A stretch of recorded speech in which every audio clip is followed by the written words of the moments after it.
After years and years of playing Mario games and even making videos on it, I've seen about every enemy, character and thing in the series there is to see. However, there are actually some things seen in certain Mario titles that don't really belong there, because they're actually from the Zelda series. And no, I'm not talking about stuff like Link being in Mario Kart. That's too obvious. And even something like Link being seen sleeping in Super Mario RPG's Rose Town Inn is too easy. This also goes for the magic whistle from Super Mario Bros. 3, which plays the same tune as the recorder in The Legend of Zelda and also summons a cyclone in the same way. Stuff like this is fun and all, but they are too well known. Everyone and their mother has seen or heard about these at some point while watching YouTube videos. So today we will be taking a look at ones that were nowhere near as obvious, but kind of hidden and secret. And surprise surprise, the lovely ZeldaMaster will be joining me on this one. So take a seat and be ready to get your mind blown, because some of these even blew our minds. Number 7.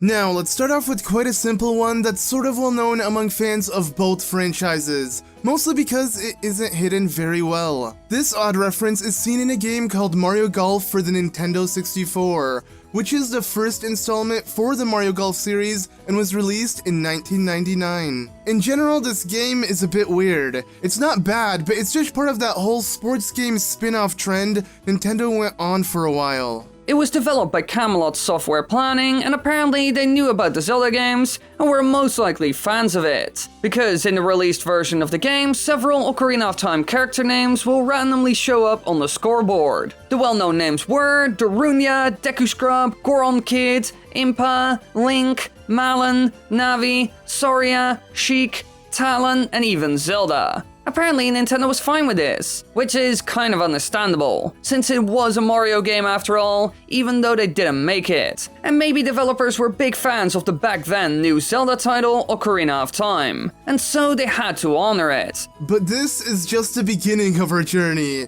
because it gets even more cryptic. Number 6.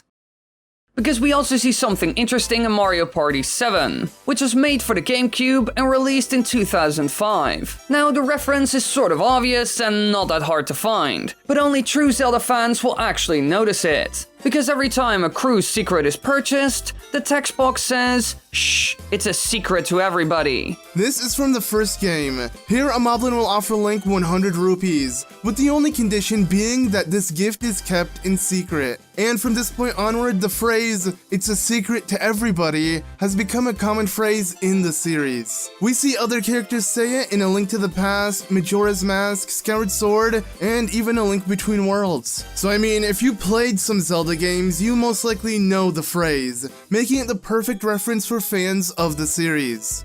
Number 5. Now, while the previous titles were sports and party spin-off games that don't really impact the Mario franchise a whole lot, the next one on our list has a bigger role. The well-known Super Paper Mario, who doesn't really need an introduction, since these games have been around for a long time and are quite popular. Now in this title for the Wii, we see a cool Zelda reference as well, which is even better than our last one. In the game, a character known as Mimi will ask Mario to pay for her vases when they are broken, which is taken from a character in The Legend of Zelda The Wind Waker. To be more exact, it's the father of Myla, who you can find on Windfall Island. He has a hobby of collecting expensive vases, and he will also get really mad if they break. Now, interestingly, Mimi will not accept coins and wants something called rubies, which is an obvious reference to rupees. But you could also say it's kind of a reference to the Zelda CDI games, as a shopkeeper will also call it rubies. And when you fight Mimi, you'll see her use the classic Zelda currency in combat as a weapon. However, this isn't the only reference in the game, because when Frank Tail is zapped by Dementio, he says, "I am Error." This is originally from a character in Zelda 2 for the NES, that was released in 1987 and wasn't that popular. And in it, this quote is also some sort of an Easter egg. So, it's like an Easter egg in an Easter egg.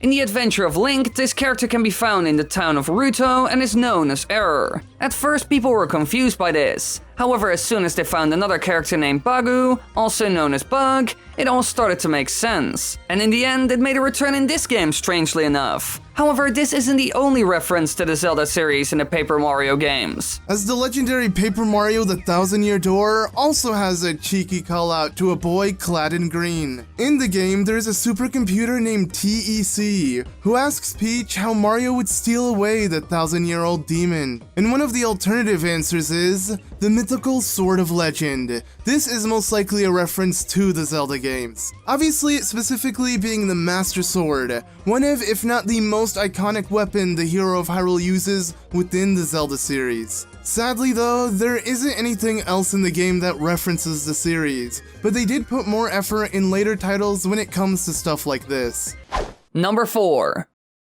However, there's also another game that's similar to the Paper Mario games where we also saw a reference. And this one is very low-key and quite well hidden. In the barrel minigame from Mario & Luigi Superstar Saga, you can see an 8-bit skeleton resembling a Stelphos from Zelda 1. It will appear briefly from behind the crates on the bottom right corner of the screen whenever Mario and Luigi clear 4 rows of barrels at the same time. And I gotta say, most people won't see this when playing the game. It just appears in a second and is gone the next. It doesn't even appear if you don't get the barrels right, so it's quite rare.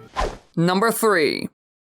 Now clearly these Easter eggs are starting to get more and more cryptic, and some of the upcoming ones are incredibly mysterious. Just to give you an example, we will look at a very small cameo that most wouldn't notice, and it's seen in Yoshi's Story, quite an old game for the N64. And in it, the word Zelda can be read on the newspaper background in stages 2-3 and 2-4. Most people wouldn't even notice and just continue playing the game, but it can get even worse, because some aren't even obvious in the game.